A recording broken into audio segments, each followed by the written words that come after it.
I just wanted to welcome you and tell you a few things about the play. This is Julius Caesar by William Shakespeare. Some of the words you'll be hearing are Shakespearean English. Some that you'll be hearing are Americanized English. This is not the play that I intended for you to be seeing tonight. The play that I thought we were going to do was going to be a reader's theater where everybody just read their lines out of a book. It was probably going to happen at All Schools Sing. There weren't going to be much in the way of costumes.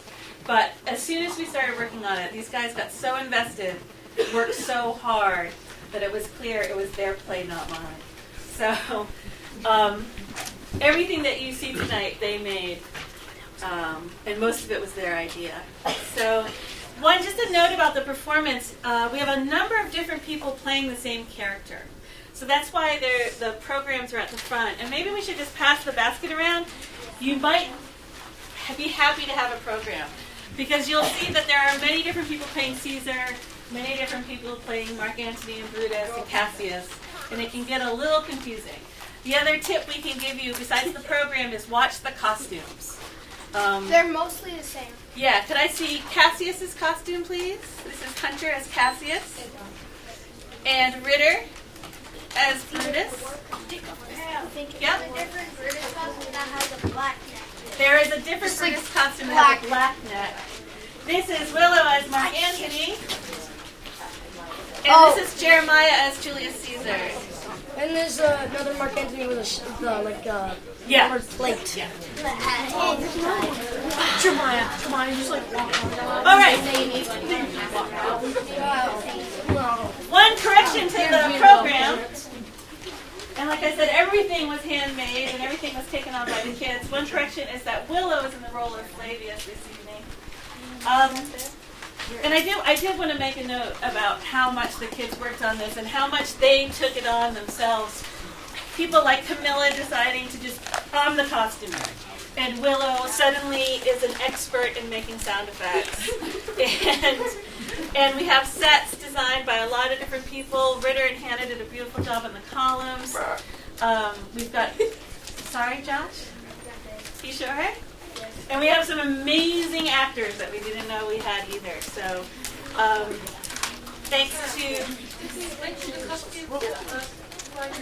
I was just about to say. Thanks to Paula and NEYT for the costumes. And also Michelle Holsapfel for the togas. And thanks to Julie for all the hard work you put in. And they made all the props. They made the sets. They did everything. So are you guys ready? No. Is everybody here? No. I think so. Are we missing anyone? Friends, parents, siblings, lend me your ears. I come to praise Shakespeare, not to mock his work. Please turn off all ringers, for they are not needed. But you may take photographical imagery, just no flesh. So sit back and enjoy the performance of Julius Caesar. Caesar's great. Yeah, isn't he amazing?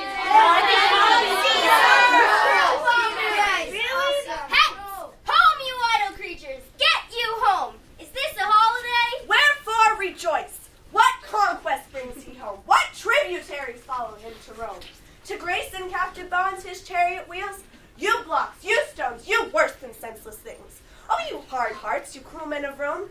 Knew you not Pompey? Many a time and oft have you climbed up to walls and battlements, to towers and windows, ye to chimney tops, with your infants in your arms, and there have sat the livelong day, to see great Pompey pass the streets of Rome, and when you saw his chariot but appear, have you not made an universal shout that Tiber trembles beneath her banks, and to hear the replication of her sounds made in her concave shores?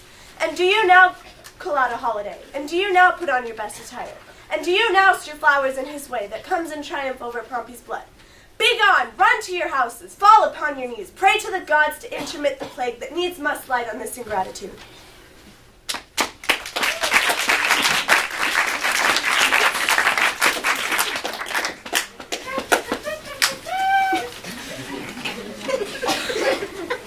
Caesar! Ha! Who calls?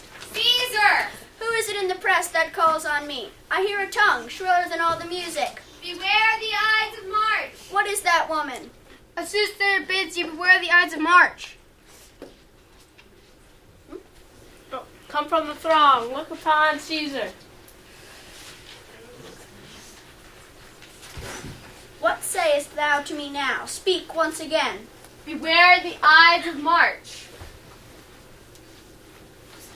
She's a dreamer. Let us leave her.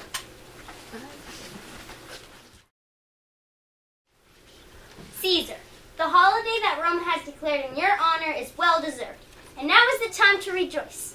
Mark Antony, I feel greatly encouraged by our victory in Pompey. The sons of the Roman general Pompey, my arch rivals, are now gone. They are dead, just like their father.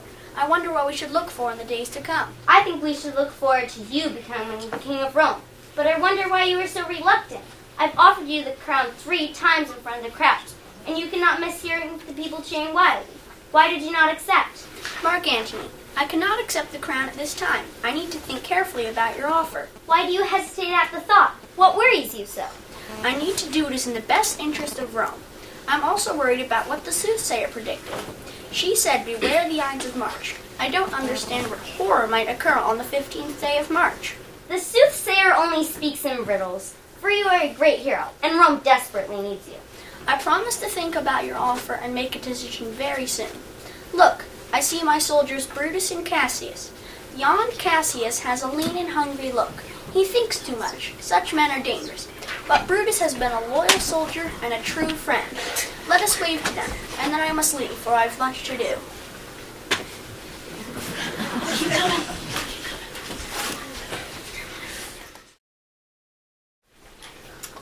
What is disturbing you, Brutus? You appear distant and deeply bothered lately. Draw closer and speak to me about what is upsetting you. I have been at war with myself, Cassius. I have strange and disturbing feelings about our victory in this battle.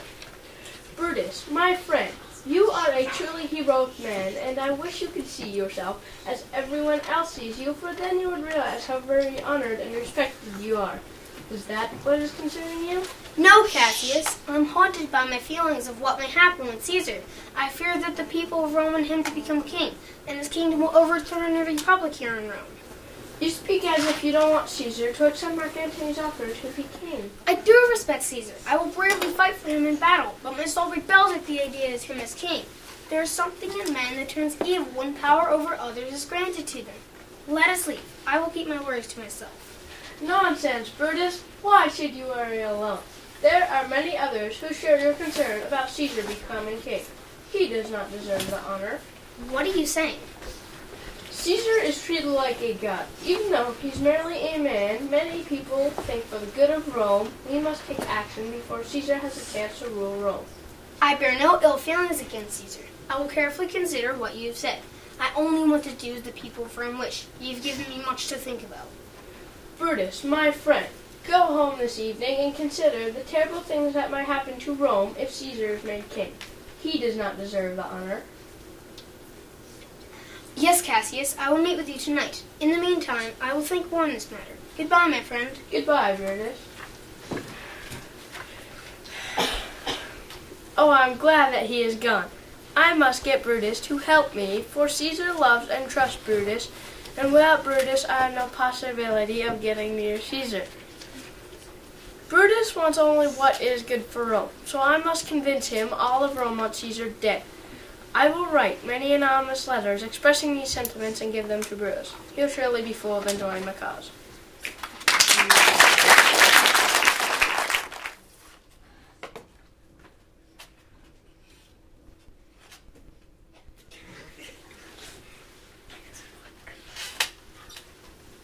What is wrong with you, my husband? You seem sick with worry. I'm upset over a conversation I had with Cassius, but it is not important, my dear. If something concerns you, Brutus, then it is of great significance to me. Wait, I hear knocking. I will return in a moment. Who was at the door, Portia? A servant whom I've not seen before. She brought you letters. She told me for you to read them immediately. Can you tell me what they say? No, Portia, I cannot. But do not be alarmed. It does not concern you. Would you mind leaving me alone for a while? I think I had better read these letters by myself. It is not like you to be so secretive, but since you ask, I will go.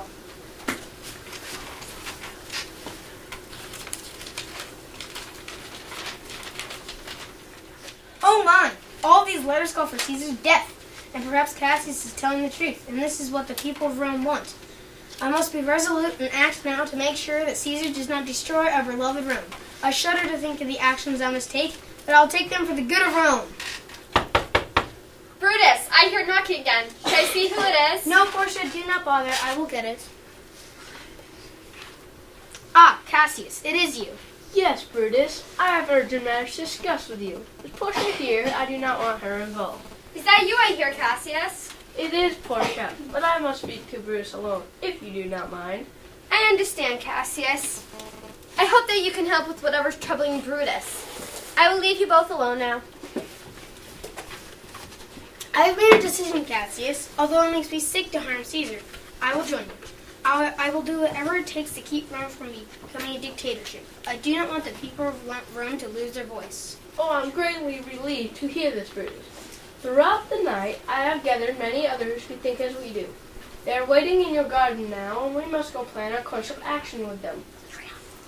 All right, let us leave. What have your men planned thus far? We must lure Caesar from his house and kill him. But I think we have another problem to face as well. We must rid ourselves of Mark Antony too, for he is faithful to Caesar and will try to stop us.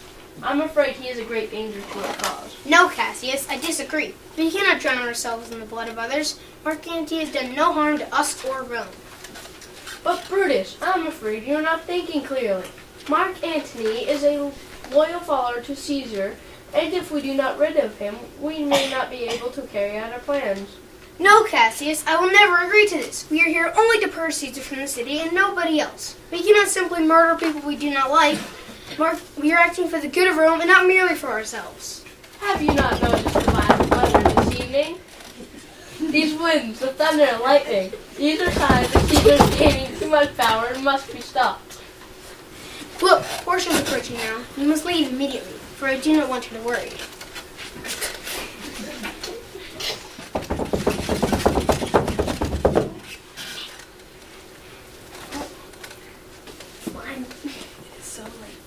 It is so late, my husband. Why are you out here in the dark, cold and alone? There's a terrible storm brewing. Please, come inside. In a moment, dear. You should not be out here in this chilly air with your failing health. Please go inside and rest now. Brutus, it is not like you to be so secretive. Please tell me what is wrong.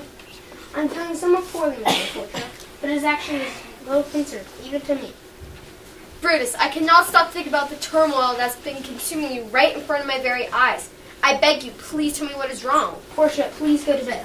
I am your wife. I have stood by you in all that has happened. Please do not leave me here out in the dark. You're a good wife, Portia, but you must go inside and rest now. I need time to think alone. I promise I will reveal all to you later.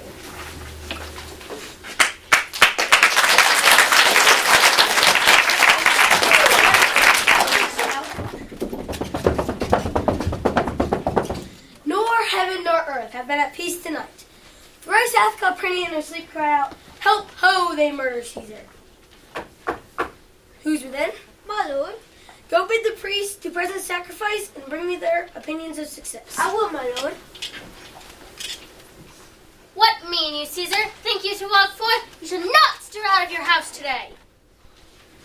Caesar shall forth. The things that threaten me never look but on the back. When they shall see the face of Caesar, they are vanished. Caesar, I never stir at ceremonies. You know they frighten me. There is one within.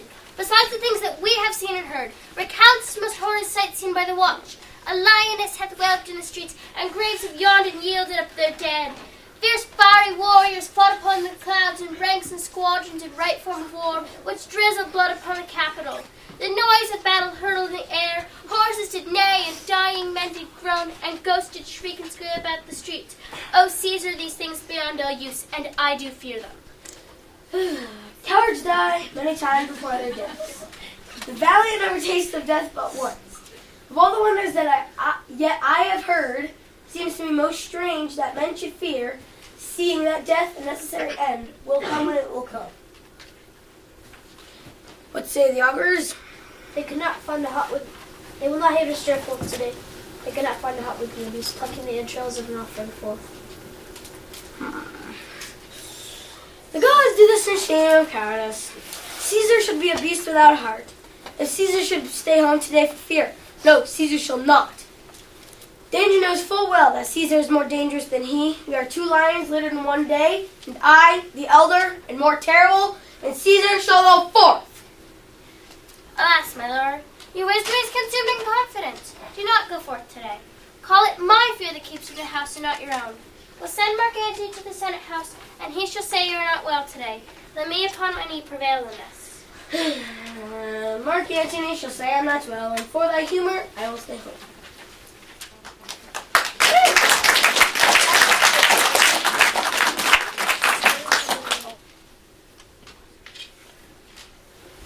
Caesar, I have not seen you these past 2 days, so I have come to visit you at your home.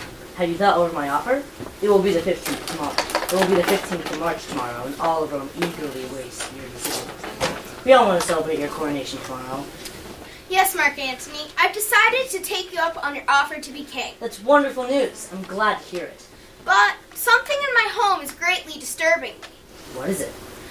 When I told my wife Calpurnia about going tomorrow, she begged me not to. She was shrieking when she described her recent nightmares. And what exactly were these nightmares about? In them, she had a vision of my statue streaming with blood. Then she described men smiling and bathing their hands in it. She cried and asked me to stay home with her.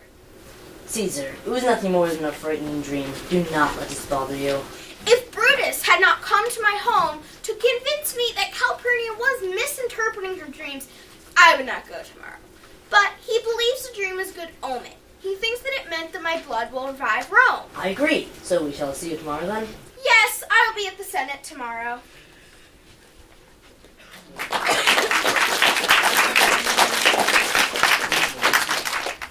I still have an uneasy feeling about this day. What if Calpurnia is right and something happens? Come in.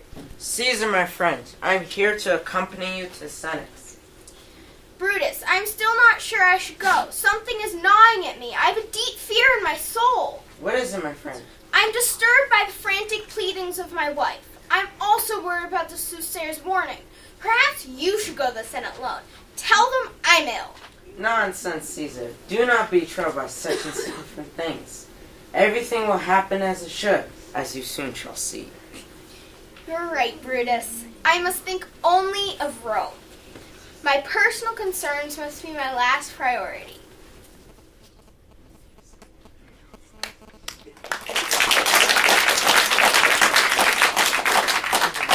I hope this journey is not making you tired, Caesar, for we are almost there. Brutus, this journey seems longer today than ever before. Do you see all those in the street who seem desperate to speak to me? Maybe we should stop and see what they want. No, Caesar, there is no time.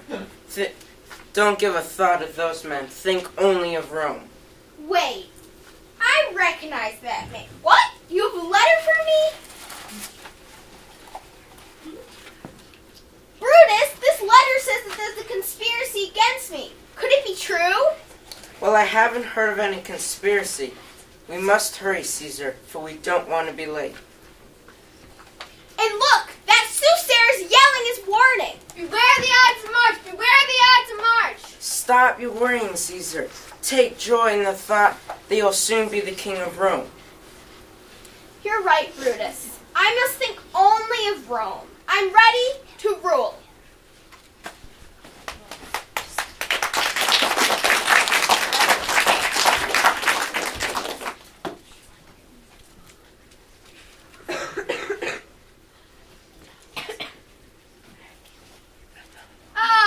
Arrived. I bow to you, Caesar. That is unnecessary, Cassius. You do not need to bow before me. Oh, I do, and I have something for you. It is my sword. Ah!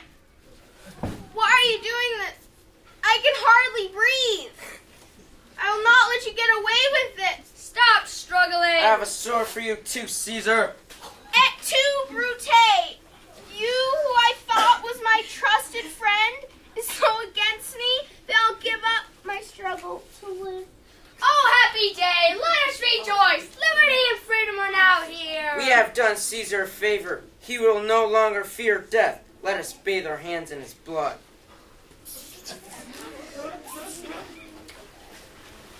Look, here comes Mark Antony. I'm afraid I'll be greatly stirred by Caesar's death. O mighty Caesar, do you lie so low? Are all your conquests, glorious triumphs, and spoils shrunk to this tiny measure? Brutus, I only ask that if you intend to ruin me as well, do it quickly and get it over with. Oh, Mark Antony, do not beg us to kill you.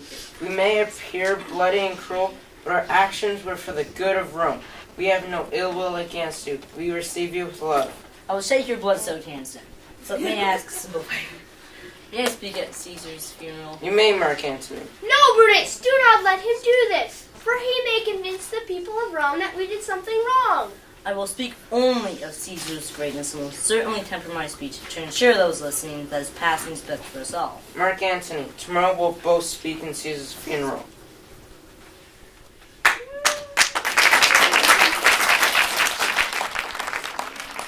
Oh, pardon me, thou bleeding piece of earth, that I am meek and gentle with these butchers. Thou art the ruins of the noblest man that ever lived in the tide of times. Woe to the hand that shed this costly blood. O'er thy wounds now do I prophesy, which like dumb mouths do ope their ruby lips to beg the voice and utterance of my tongue. A curse shall light upon the limbs of men. Domestic fury and civil strife shall cumber all the parts of Italy. Blood destruction shall be so in use, and dreadful objects so familiar that mothers shall but smile when they behold their infants quartered with the hands of war. All pity choked with custom of fell deeds, and Caesar's spirit reign for revenge, with ape by his side, hot from hell, shall in these confines of the monarch's voice cry havoc, and let slip the dogs of war, that this foul deed shall smell above the earth, and carrion men groaning for burial. Woo!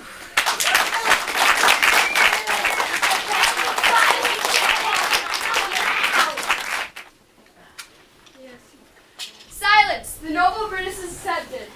Romans, countrymen, and lovers, hear me for my cause. Brutus' love to Caesar was no less than any friend. If any friend demand why Brutus rose against Caesar, this is my answer. Not that I love Caesar less, but that I loved Rome more. Had you rather Caesar was living to die of slaves, than that Caesar was dead to live all free men? As Caesar loved me, I weep for him. As he was fortunate, I rejoice at it. But as he was valiant, I honor him. But as he was ambitious, I slew him. There's tears for his love, joy for his fortune, honor for his valor, and death for his ambition. Good countrymen, let me depart alone. For my sake, stay here with Antony. Do grace to Caesar's cause, tingly to Caesar's glories, which by our permission he is allowed to make. I do entreat you that not a man depart till Antony have spoken.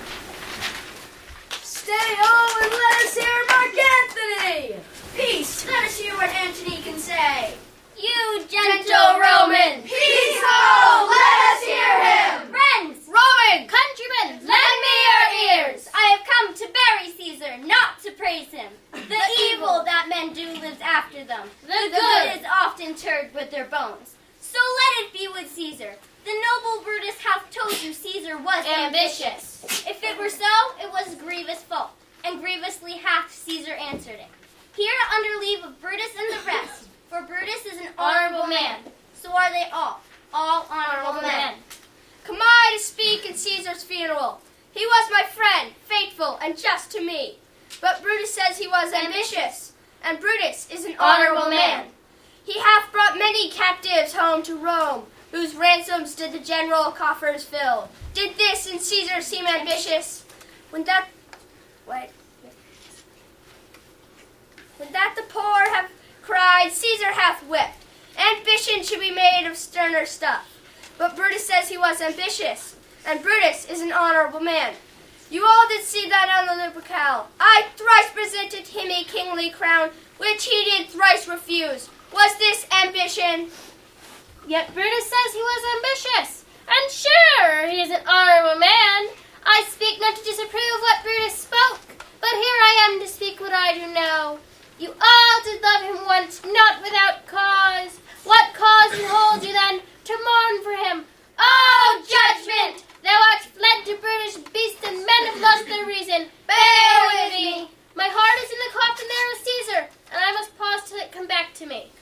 Methinks there is much reason in his sayings. If thou consider rightly of the matter, Caesar has had great wrong. Poor soul, his eyes are as red as fire with weeping. There's not a nobler man in Rome than Antony. No more, Kit. He begins again to speak. I should do Brutus wrong, and Cassius wrong, who you all know are honorable men. I will not do them wrong. I rather choose to wrong the dead, to wrong myself and you, than I will wrong such honorable men. But here's a parchment with the seal of Caesar. I found it in his closet. 'Tis his will. We'll hear the will. Read it, Mark Antony. The will! The will! We will hear the will! What is he doing? I told you it's not a good idea to tell him to speak to people. Have patience, gentle friends. I must not read it. Being men, bearing the will of Caesar. It will inflame. It will make you mad. Cassius, you're right. He's swaying in the crowd. What should we do? Read the will. We'll hear it, Antony. Will you be patient? Will you stay a while? I've overshot myself to tell you of it. I fear I've wronged the honorable men whose daggers have stabbed Caesar. I do fear of it. They were traitors, honorable men. They were villains, murderers. The will, read the will. The will, the testament. If you have tears, prepare to shed them now. You all do know this mantle. I remember the first time ever Caesar put it on. Look, in this place ran Cassius' dagger through. See what a rent the end of his casca made. In this well-beloved Brutus stabbed. For Brutus, as you know, was Caesar's angel. Judge, oh you gods, how dearly Caesar loved him. This was the most unkindest cut of all, for when the noble Caesar saw him stabbed, ingratitude more strong than traitor's arms quite vanquished him. Even at the base of Pompey's statue, which all the Rhine ran with blood, great Caesar fell. Oh, what a fall, my countrymen! Then I and you and all of us fell down, whistled bloody treason flourished over us. Oh, piteous spectacle! Oh, noble Caesar! Oh, woeful day! Oh, traitors, villains. Oh, most bloody sight! We will be revenged!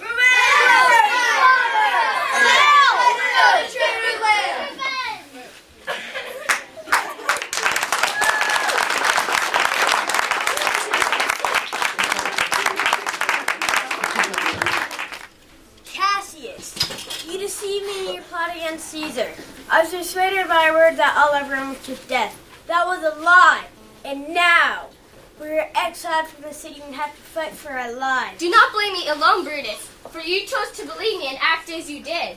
You wanted Caesar dead because of jealousy. You endangered all the government you wanted. I murdered Caesar with the honest intentions of saving the Rome I love. You rant and rave for nothing. What is done is done. Now you must either agree to fight together against the tyranny of Mark Antony and Octavius, or to part here and now. I suppose you were right, Cassius. There's no use looking back now. Give me your hand, for we must fight together to the end.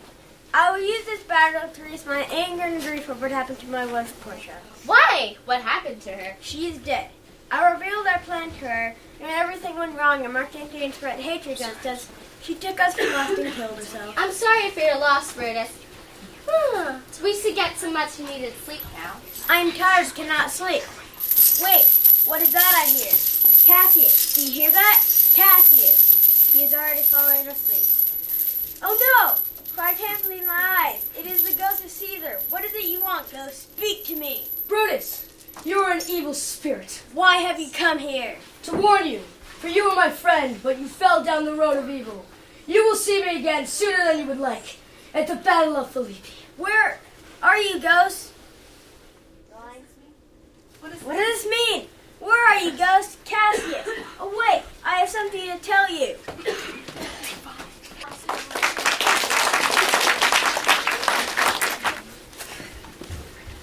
Octavius, thank you for coming so quickly to help fight the battle against conspirators. I am ready to take command, Mark Antony. Good. Now you would lead your army to the left side of and I will. No, you will lead your army to the left side of the field, and I will go to the right side. I see that you are already asserting your authority, as is your right, Octavius. I know how to command a battle, Mark Antony. Remember that I will soon take Caesar's place as heir to the throne.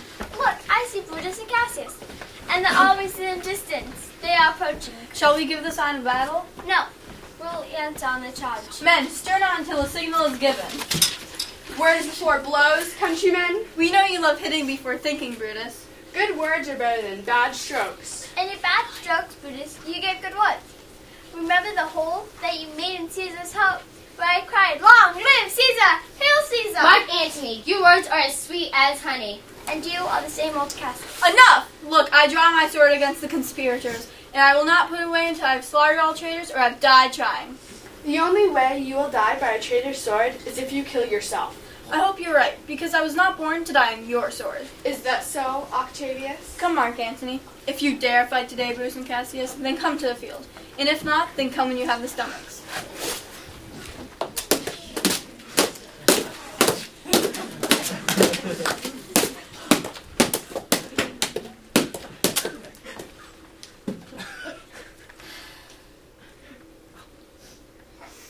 The battle is not going well. Many of my men are being killed, and others are quickly fleeing. And Brutus's men are not performing well either. All is lost, I fear. There is nothing for me to do but to have my faithful servant plunge the sword into my body. Here, servant, go ahead. Caesar, thou art revenged, even with the sword that killed thee.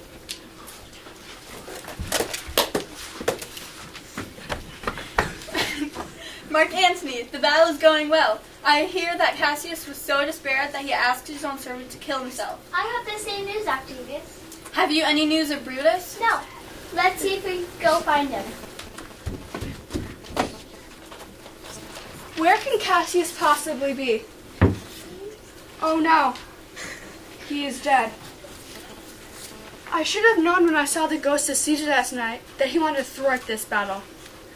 I know my hour has come, and I must have the courage to face my death and not force another hand to commit the act.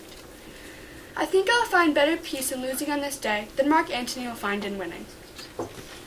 Caesar, you can rest peacefully and satisfied, as I will now die.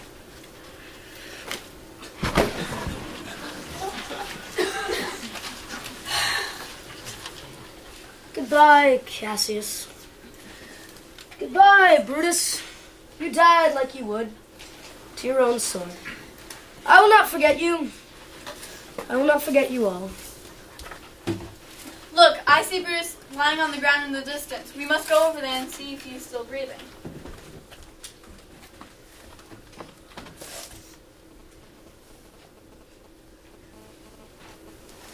He's dead. Brutus is dead, and I feel no joy in it. This was the noblest Roman of them all. All the conspirators saved only he. Did that envy of great Caesar? He only, in gentle, honest thought, and common good to all, made one of them.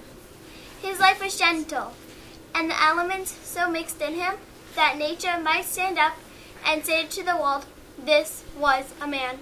According to his virtue, let us use him, with all respect and rites of burial.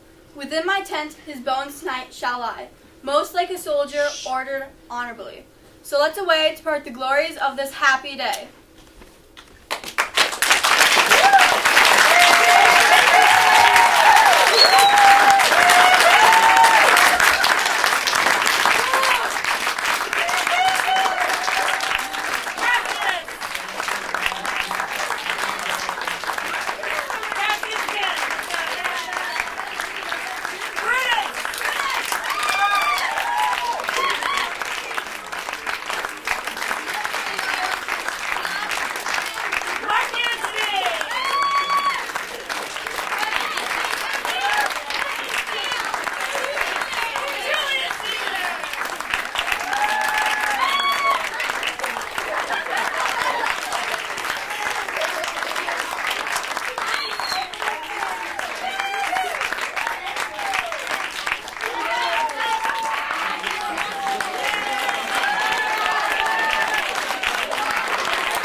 The scene where, like, the three masks were put together to all say those lines. How did you come up with that? It was tremendously effective. Well, we behind you are all our masks that we made, and we were going to wear them, but it was very difficult to do anything in them. So we decided that the 3 Mark Antonys would wear masks, and that would be it.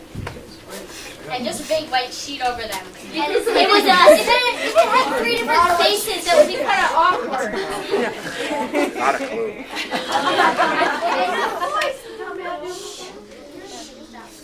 If anybody wants to know what the Ides of March is, it's the 15th day of March. And Caesar was killed on the 15th day of March, so that's why me, the soothsayer, the crazy lady, was saying